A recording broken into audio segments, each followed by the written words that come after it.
Hello everyone, আসসালামু আলাইকুম। আজকে আমরা ট্রাভেল করব ঢাকা থেকে পদ্মা সেতু হয়ে মাগুরার উদ্দেশ্যে সোহাগ পরিবহনের নন এসি হিনোকে ওয়ানজে বাসটিতে।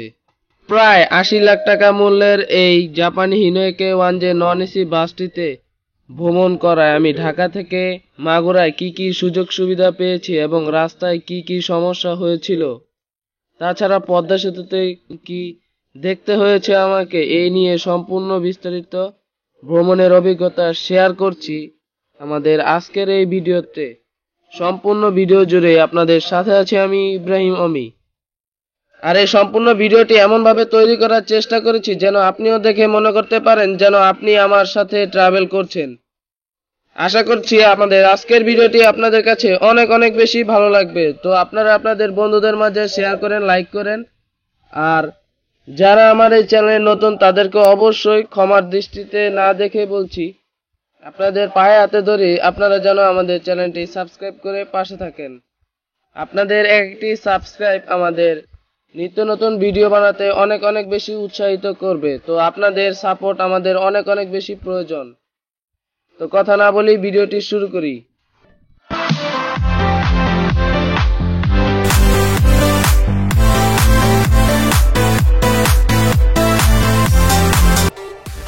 তো এখন আছি আমি ঢাকার সায়দাবাদে সোহাগ পরিবহনের কাউন্টারের সামনে। তো আপনারা চাইলে অনেকেই মালিবাগ এবং আরামবাগ থেকে টিকিট ক্রয় করতে পারেন। তো আমার বাসা থেকে সায়দাবাদ কাছে হয়েছিল, তাই আমি সায়দাবাদে এসেছি এবং সোহাগ পরিবহনের কাউন্টারে এখন প্রবেশ করছি। কাউন্টারে প্রবেশের পরে দেখতে পেলাম যাত্রীরা এক একজন বসে রয়েছে, তার পাশাপাশি অনেকে দুষ্টমিও করতেছিল, মানে বাচ্চাদের কথা বলতেছি। আর এদিকে অনেক সিটও ফাঁকা ছিল, চাইলে আমি বসতে পারতাম কিন্তু আমি বসি না, আমি একটু ভিডিও করা দরকার তাই ভিডিও করছি। আর কাউন্টার খুবই পরিষ্কার পরিচ্ছন্ন ছিল, কিন্তু এটি এয়ার কন্ডিশন ছিল না, এটাই অনেক দুঃখের বিষয়। তারপর আমি সোহাগ পরিবহনের কাউন্টার মাস্টারের কাছ থেকে আমার টিকিটটি ক্রয় করে নিলাম, যেহেতু আমি ঢাকা থেকে মাগুরা যাব পদ্মা সেতু হয়ে। তো সব সময় একটা কথাই বলতে চাই, সোহাগ পরিবহন সব দিক দিয়ে ফার্স্ট ক্লাস সার্ভিস দিয়ে থাকে এবং তাদের কাউন্টার মাস্টারের ব্যবহার খুবই ভালো ছিল। এখন টিকিটটি কেটে নেই। তো অল্প টাকায় যারা ঢাকা থেকে মাগুরা যেতে চান তাদেরকে আমি রিকোয়েস্ট করব আপনারা যেন সোহাগ পরিবহনে যান, কারণ তাদের সার্ভিস খুবই উন্নত মানের হয়ে থাকে এবং তারা অনেক ভালো সার্ভিস দেয়। মাত্র ৬০০ টাকায় আমি আমার টিকিটটি ক্রয় করে নিলাম। তো এখন বাজে সকাল ৯টা বেজে ৪৫ মিনিট, আর এর মধ্যে আমার টিকিটে লেখা ছিল ৯টা ৪৫-এর দিকে আপনার গাড়ি আসবে। তো সরাসরি আমার কাউন্টারের সামনে এসে পৌঁছেছে, আর এদিকে আমি ৪৭-এর দিকে গাড়িতে উঠে রওনা হচ্ছি। আর এদিকে মানুষের একটু লাগেজ নিয়ে ঢুকাচ্ছিল, তো যার কারণে একটু ২-৩ মিনিট সময় ওয়েস্ট হয়েছে। তার পাশাপাশি আমরা আমাদের বাসে এখন উঠছি। আর মূলত এটি ছিল সোহাগ পরিবহনের নন এসি হিনোকে ওয়ানজে মডেলের জাপানি বাস। কারণ এই বাসটি অনেক দেখতে পুরাতন মনে হচ্ছে, কিন্তু তাও আমি ইনশিওর করতে পারছি অনেক ভালো ট্রাভেল করতে পারবো, কারণ জাপানি বলে কথা, তাও আবার হিনোকে ওয়ানজে চেসিস। ওপস, খুব খেলা হবে আজকে। তো বিসমিল্লাহির রহমানির রহিম বলে বরাবরের মতো আমি বাসে উঠে পড়লাম।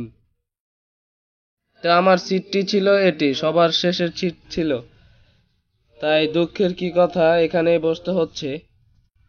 তো ৯টা ৫০-এর দিকে আমাদের বাসটি সায়দাবাদ থেকে মুভ করছে। তো এখন আছি আমরা সায়দাবাদের দিকে। তো নিচ দিয়ে আমরা যেহেতু একটু যাব, তার কারণে আমাদের জাম ঠেলতে হচ্ছে। তো আমাদের সম্পূর্ণ বাসটি ছিল কিছুটা এমন, মানে মোটামুটি ভিতরে অনেক ভালো কিছুই দেখতে পেরেছি। উপরে রিডিং লাইট ছিল। তো এখন আমরা ঢাকার ধোলাইপাড় পার হচ্ছি। পাশে দেখতে পেলাম গ্রিন লাইন পরিবহনের ইকোনমি ক্লাস বাসটিকে। তো আজকের ভিডিওটি আপনাদের অনেক অনেক বেশি ভালো লাগবে এবং আপনারা অনেক এনজয় করতে পারবো, এই দোয়া রেখেই আজকের ভিডিওটি শুরু করে দিয়েছিলাম। কিন্তু পিছনে বসেছি তাই আমার মনটা একটু খারাপ। দেখা যাক আপনাদের ভালো কিছু দিতে পারি কিনা সামনে থেকে। তো আমার আজকের ভ্রমণের গাইড সাহেব ছিলেন আলামিন ভাই এবং স্টাফ ছিলেন বাবু ভাই। তাছাড়া আমার পাইলট ছিলেন মুজিবুর রহমান ভাই। ইনশাল্লাহ আপনাদেরকে আমি ভিডিওতে দেখানোর চেষ্টা করব তাদের।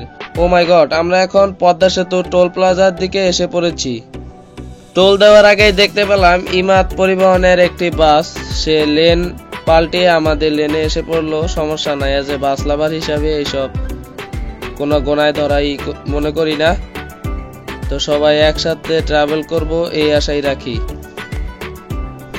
তো এখন আমাদের বাসে টোল দেওয়ার পালা। 2000 টাকা আমরা টোল দিয়ে দিয়েছি। এখন আমরা পদ্মা সেতু দেখব এবং পুরো ব্রিজটি এনজয় করব। আশা করছি আমার আজকের এই ভ্রমণের সবচেয়ে বেশি ইন্টারেস্টিং জিনিস আপনাদেরকে কিছুক্ষণের মধ্যেই দেখাতে পারবো। কারণ পদ্মা সেতু হওয়ায় আমাদের দক্ষিণ পশ্চিমাঞ্চলের মানুষের অনেক অনেক বেশি সুবিধা হয়েছে, কারণ অল্প সময়ের মধ্যে আমরা যে যার গন্তব্যে পৌঁছাতে পারি। তাছাড়া স্পেশালি ধন্যবাদ দিতে চাই মাননীয় প্রধানমন্ত্রী শেখ হাসিনাকে, যাদের অক্লান্ত পরিশ্রম এবং স্লোগানের মাধ্যমে আমরা এই পদ্মা সেতুটি পেয়েছি। আর ডানেই দেখতে পাচ্ছেন, এখান থেকেই হয়তো পদ্মা সেতু উদ্বোধন করা হয়েছিল। বঙ্গবন্ধু শেখ মুজিবুর রহমান এবং মাননীয় প্রধানমন্ত্রী শেখ হাসিনার ছবি এখানে বা ভাস্কর্য তৈরি করা হয়েছে। তো এইসব বাদ দিয়ে আমরা এখন পদ্মা সেতু এনজয় করি। জীবনে প্রথমবারের মতো পদ্মা সেতুতে উঠছি, তাই অনুভূতিটা শেয়ার না করলেই নয়। এজন্য আমি ফুল ভিডিওটি রেখেছি। পাশ দিয়ে আপনারা আরেকটি ব্রিজ দেখতে পাচ্ছেন, সেটি ছিল আসার।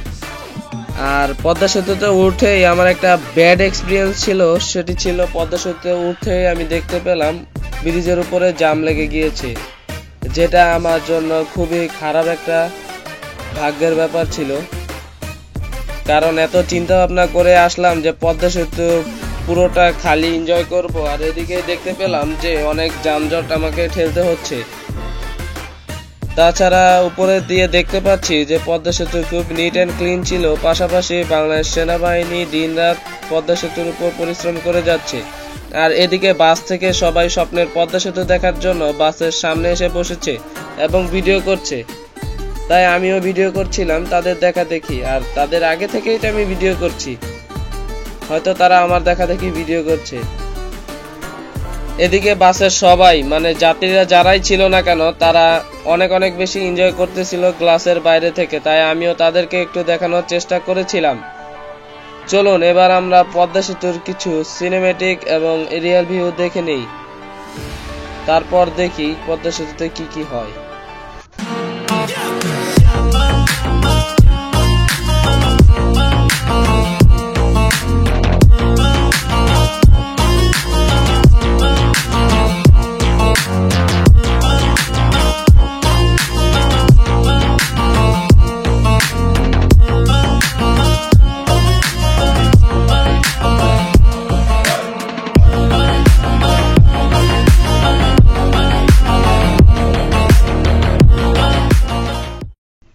আর পদ্মা সেতুতে উঠেই দেখতে পেলাম এদের কারণেই আমাদের অনেক জাম ঠেলতে হয়েছে।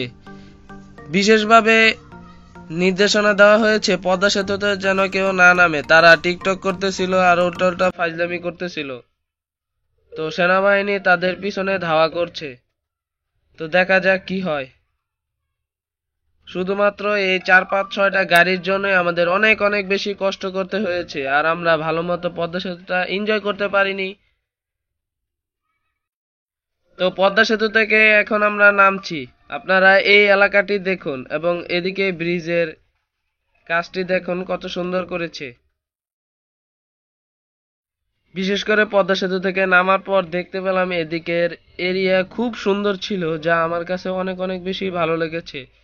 সবাই হয়তো পদ্মা সেতুতে না দাঁড়িয়ে এদিকে এসে ছবি টবি তুললেও পারে, কারণ পদ্মা সেতুতে জাম লাগার কারণে ওদের মাত্র 2-3 জনের জন্য হাজার হাজার মানুষের অনেক অনেক বেশি কষ্ট করতে হয়। তাই এসব কষ্ট এড়াতে তারা যদি এদিকে এসে ছবি টবি তুলে, তাহলে আমি মনে করি অনেক বেশি বেটার হয়। আমরা ভাঙা যাওয়ার আগে কিছুক্ষণের মধ্যে আরো একটি টোল প্লাজায় চলে যাব। এখান থেকে টোল দিয়ে হয়তো অল্প কিছু কিলোমিটার গেলেই আমরা ভাঙা দেখতে পারবো। তো আমাদের টোল দেওয়া অলরেডি শেষ। এখন আমাদের চেকার সই করছে যে বাসে কতজন উঠেছিল। আমাদের বাসটি আল্লাহর রহমতে ফুলি ফিল আপ ছিল, যার কারণে আমাদের বেশি সময় ওয়েস্ট করতে হয়নি। তো আমরা এখন ভাঙা ইন্টারসেকশনের আশেপাশেই হয়তো আছি। আমরা এখন ভাঙায় এসে পড়েছি। আপনাদেরকে কিছু ভাঙার শট দেখানোর চেষ্টা করব। তো আপনারা অনেকেই দেখতে পাচ্ছেন ভাঙার উপরে অনেকে দাঁড়িয়েছে এবং অনেকে দেখতে পেলাম নিচে দাঁড়িয়ে শুয়ে বসে ছবি তুলতেছিল। তো উপরে ক্যামেরা উঁচু করে আপনাদের যতটুকু দেখাতে পেরেছি আশা করছি অনেক অনেক বেশি দেখতে ভাল লাগছে। আর আমার সম্পূর্ণ ভিডিওটি মোবাইল দিয়ে করা, যার কারণে আমার এই ভিডিওতে একটু নাড়ানাড়ি করতেছিল। অনুগ্রহপূর্বক আপনাদের কাছে আমি ক্ষমা দৃষ্টিতে হাত জোর করে চেয়ে নিচ্ছি, আপনারা ক্ষমা করে দিয়েন। এবং ভিডিওটি আমি আমার মতো করে অনেক ভালো করার চেষ্টা করেছি, জানি না আপনাদের কার কাছে কতটুকু ভালো লেগেছে। আর এটি ছিল ভাঙার মূল ভিউ। তো আমরা এখন ভাঙা থেকে বিদায় নিয়ে ফরিদপুরের দিকে ঢুকছি। আপনাদের প্রমাণ সহ একটা জিনিস দেখাতে চাই। আপনারা হয়তো দেখতেই পাচ্ছেন যে বাসে ফুলই যাত্রী ফিল আপ ছিল আর আমি সবার পিছনের সিটে ছিলাম। আর এদিকে সোহাগ পরিবহনের আলামিন ভাই গাইড অনেক ভালো মনের মানুষ ছিলেন। তাকে আমি বলেছিলাম আমি একজন বাস লাভার, আমাকে যদি একটু সামনে বসতে দিতেন তাহলে আমি ভালো ভিডিও করতে পারতাম। পরে সে আমাকে সামনে বসে ভিডিও করার সুযোগ করে দিল, তাই আমি স্পেশালি ধন্যবাদ দিতে চাই তাকেও। আর এদিকে গাইড সাহেব এক এক করে সব যাত্রীদের কাছ থেকে টিকিট নিয়ে চেক করছে এবং একটি স্লিপ ছিঁড়ে নিয়ে যাচ্ছে যে কে কোথায় নামবে। আর অল্প দূর সামনে গেলেই হয়তো আমরা হোটেল ব্রেকের জন্য দাঁড়াবো। খুব শীঘ্রই দাঁড়াতে হবে, কারণ আমাদের অনেক অনেক বেশি ক্ষুধাও লেগেছে, তাই প্রচুর পরিমাণে খাওয়া দরকার। ফরিদপুরের কানাইপুরে হয়তো হোটেল ব্রেক দিতে পারে আমার ধারণা, যেহেতু আমি ফার্স্ট টাইম আসছি। তো এখন আছি আমরা অলরেডি ফরিদপুরের কানাইপুর তেঁতুলতলায় অবস্থিত হোটেল অ্যাবলুমে। হোটেল অ্যাবলুমে ঢুকছি এবং এর মধ্যে আমাদের গাইড সাহেব অ্যানাউন্স দিয়ে দিচ্ছে। আমাদের হোটেলের বাইরের দৃশ্য ছিল কিছুটা এমন। এদিকে ডেস ট্রাভেল সোহাগের অনেকগুলি বাসকে দেখতে পেলাম। তো এখন আমরা হোটেলের ভিতরে প্রবেশ করব, দেখি হোটেলটি কেমন এবং কি কি খাবার পাওয়া যাবে এই হোটেলটিতে। সবাই আমরা ঢুকছি। হোটেলের ভিতরে ঢুকেই দেখতে পেলাম যে হোটেলটি মোটামুটি ডেকোরেশন করা ছিল, যা আমার কাছে মোটামুটি অনেক অনেক বেশি ভালো লেগেছে। তো হাত মুখ ধুয়ে নিই এবং খাবারের জন্য প্রস্তুত হয়ে নিই। তো আমি হোটেলে ঢুকে ভাত এবং গরুর মাংস দিয়ে খাবার অর্ডার করেছিলাম। খুব রিজনেবল প্রাইসে আমি খেয়ে দিয়ে উঠে গিয়েছি, কারণ এটা ছিল দুপুরের খাবার, তাই ভালো মন্দ না খেলে হয়ই না। তো একটু নিজেকেও দেখানোর চেষ্টা করলাম। কেমন লাগছে হয়তো আপনারা কমেন্ট করে জানাবেন। খাওয়া দাওয়া শেষ করে হোটেলের নিচে আসলাম। চলুন হোটেলে কিছু সিনেমেটিক শট দেখে আসুন।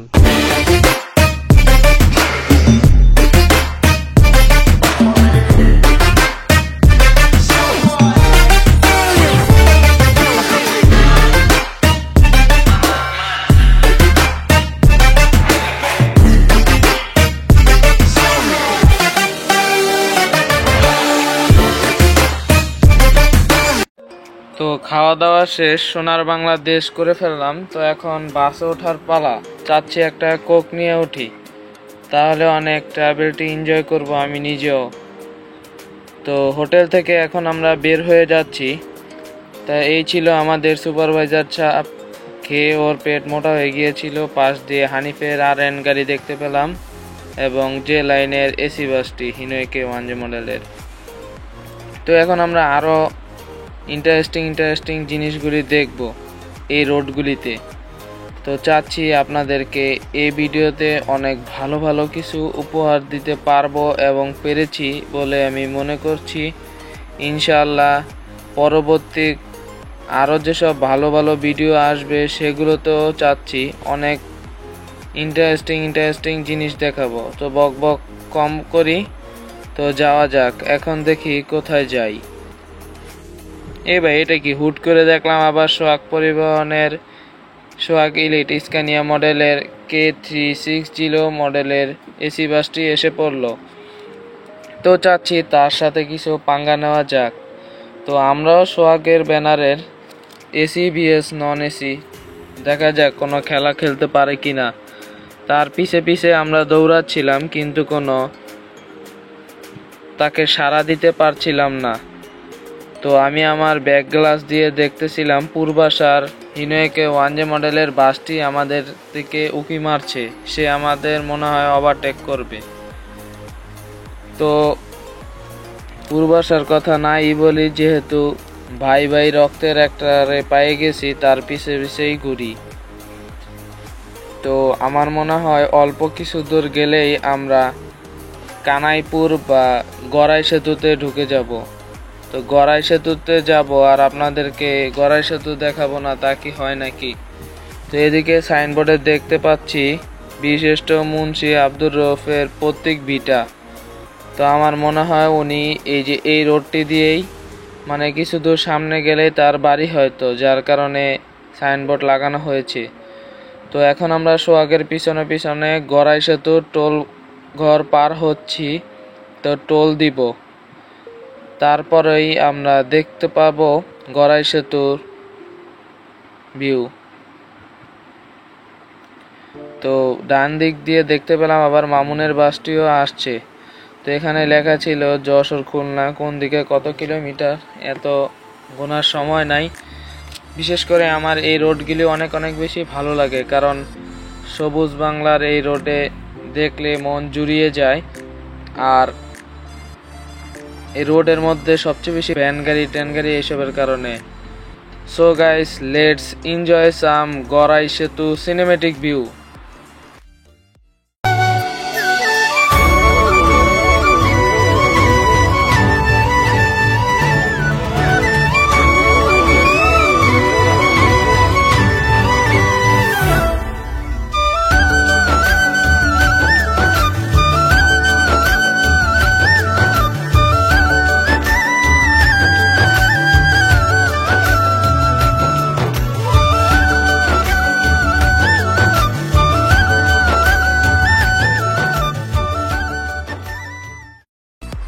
তো প্রতিবারের মতো গড়াই সেতু শেষ করে স্বাগতম জানাচ্ছে আমাকে মাগুরা জেলা। তো আজকে আমার ট্রাভেল ছিল ঢাকা থেকে মাগুরা। অলরেডি আমরা মাগুরা জেলায় পৌঁছে গিয়েছি। আর আরেকটি কথা হলো, যেহেতু দুপুরে আমরা অনেক আগেই খেয়ে ফেলেছি, তো আজকে যেহেতু জুমার দিন, ইনশাল্লাহ আল্লাহ যদি নসিবে রাখে আমরা রাস্তার মধ্যেই নামাজ পড়ে নিব। তো সামনে দেখছি সোহাগের আবারও সেই এসি বাসটি দোলাদুলি করছে। তো দেখা যাক কতদূর যেতে পারি, তারপর মূল কথা হলো আমরা নামাজ পড়ব। তো আমরা এখন অলরেডি মাগুরা জেলার মধ্যে পৌঁছে গিয়েছি। অল্প কিছু দূর গেলেই আমি হয়তো নেমে যাব, আর এদিক দিয়ে কিছু দেখি ইন্টারেস্টিং জিনিস দেখাতে পারি কিনা। তো ডান দিক দিয়ে আবারও সাতক্ষীরা লাইনের একটি নন এসি বাস আমাদের ওটি মেরে চলে গেল। তো তার সাথে আমরা আর পারাপারি করলাম না। তবুও চাচ্ছি যে সাতক্ষীরা লাইনের এই বাসটিকে ওভারটেক করতে। আমার ওভারটেক করা দেখতে অনেক অনেক বেশি ভালো লাগে, কিন্তু আমার ভালোর দিক দেখলে হবে না। আমার জন্য বা আমার এই ওভারটেক দেখার কারণে যদি অনেকের প্রাণের ক্ষতি হয়, এটা আমি কখনোই চাই না। তো দেখতে থাকো এবং এনজয় করতে থাকো। বিশেষ করে এসব এলাকার রোডগুলি আমার কাছে অনেক অনেক বেশি ভালো লাগছে, কারণ অনেক দিন পর গ্রামীণ এলাকার মধ্যে ঢুকছি। তো আমার নেক্সট ইচ্ছা ছিল বেনাপোল রোডে ঢোকার। তো ইনশাল্লাহ আল্লাহ যদি নসিবে রাখে কোনো একদিন হয়তো আপনাদেরকে আমি বেনাপোল রোডটিও দেখাবো, না হয় খুলনা সাতক্ষীরা হয়ে আপনাদের দেখাবো যে সেদিকে রোডগুলি কেমন। তো সাতক্ষীরা লাইনের পিছু পিছু ছুটছি, অনেক ট্রাই করছি তাকে ওটি মারার জন্য, কিছুতেই পাচ্ছি না। সে দ্রুত গতিতে এগিয়ে যাচ্ছে, কারণ তারও হিনেকে 1J আর আমরাও হিনেকে 1J, দুজনই 1J, কিন্তু গতির ঝড় দুজনেরই উঠছে, কিন্তু কেউই কাউকে ওভারটেক করতে পারতেছি না। সে যে এক চান্সে আমাদের ওভারটেক মেরে চলে গেল, এ দেখেই আমরা হাঁ করে তাকিয়ে রয়েছি। তো আপনারা দেখতে পাচ্ছেন যে বাম দিক দিয়ে সোহাগের এসি বাসটি ব্রেক হয়ে গিয়েছে, আর এদিকেই ছিল মসজিদটি। তো আমরা ড্রাইভারের সাথে কথা বলতেছিলাম যে আমাদেরটা এখানে থামান না কেন। পরে ড্রাইভার সাহেব বলতেছিল এদিকে ছোট মসজিদ, যার কারণে হয়তো আমাদের লোকেদের নামাজ পড়ার মতো সেই স্পেস পাবো না, তাই সামনে নাকি মাগুরা বাস টার্মিনাল না হয় আরেকটু সামনে গেলে ভালো একটা মসজিদ আছে, সেখান থেকে আমরা নামাজটি পড়ে নিব। তো আমরা চাচ্ছিলাম যে মাগুরা বাস টার্মিনালে ঢোকার, কিন্তু মাগুরা বাস টার্মিনালে নাকি মসজিদ তেমন পাবো না, তাই আমরা আরো একটু সামনে গেলাম এবং সেখান থেকে নামাজটি পড়ব। তো আমরা একটু রং সাইড দিয়েই ঢুকছি, কারণ নামাজ পড়া মূলত আগের কথা। তো মাগুরা বাস টার্মিনালের দিকে আমরা উকি মারছি, কিন্তু দেখা যাক। বরাবরের মতো মাগুরা বাস টার্মিনালে আমরা নামাজ পড়ার সুযোগ পাইনি, তাই আমরা আরো সামনের দিকে এগিয়ে যাচ্ছি। তো এখন আমরা এখানেই নেমে গিয়েছি, এদিকে রাস্তার কাজ চলছে, আর রাস্তার ওই পারেই ছিল আমাদের মসজিদ। আমরা এখন নামাজ পড়ব। তো আমরা অলরেডি নামাজ পড়া শেষ করে ফেলেছি। সো গাইস, জুমার নামাজ আল্লাহর রহমতে শেষ করে আবারও বাসে উঠে পড়েছি, আর আমি এখন আছি মাগুরা শহরের মধ্যে। আমি অলরেডি ঢুকে গিয়েছি, আর বেশি দূর আমি ভিডিও করতে পারবো না। তো যারা আজকে আমাদের ভিডিওটি দেখেছেন, আশা করছি আপনাদের অনেক অনেক বেশি ভালো লেগেছে। কিন্তু যদি এই ভিডিওতে কোনো ভুল ত্রুটি হয়ে থাকে বা আমার কথার দ্বারাও যদি কেউ কষ্ট পেয়ে থাকেন, অবশ্যই ক্ষমার দৃষ্টিতে দেখবেন। আর সবাইকে আমাদের এই চ্যানেলটিকে একটু সাবস্ক্রাইব করার জন্য বিনীতভাবে অনুরোধ করছি। আমাদের এই চ্যানেলটি অনেক বেশি ড্যামেজ হয়ে গিয়েছে, তো চাচ্ছি আপনারা যদি একটু সহায়তা করেন, ইনশাল্লাহ আবারও একটা ভালো কিছু দেখতে পারবো। তো বরাবরের মতো সোহাগ পরিবহনের এই বাসগুলি খুব ভালো সার্ভিস দেয়। সোহাগ মানে বেস্ট, এটা আমি মনে করি, কারণ আমি নিজেও অনেকবার সোহাগে ট্রাভেল করেছি, হয়তো ভিডিও করতে পারিনি, কিন্তু এবার ভালোভাবে ভিডিও করার একটা সুযোগ পেয়েছি। তো সোহাগের গাইড স্টাফ সবাই অনেক ভালো মনের মানুষ ছিল, আর আমি এখন মাগুরার ভাইনায় এখন এখানেই নেমে যাচ্ছি। সবাই ভালো থাকবেন, এবং বরাবরের মতো আমাদের ড্রাইভার স্টাফ সবাইকে সালাম দিয়ে এখানেই বিদায় নিচ্ছি। সবাই ভালো থাকবেন, সুস্থ থাকবেন, এবং আমাদের চ্যানেলটিকে সাবস্ক্রাইব করবেন, পাশাপাশি আমাদের সাপোর্ট দিবেন। আর আমি এখান থেকে নেমে যাচ্ছি, তো চলে যাচ্ছি আমাদের বাসটি। বিদায় সোহাগ।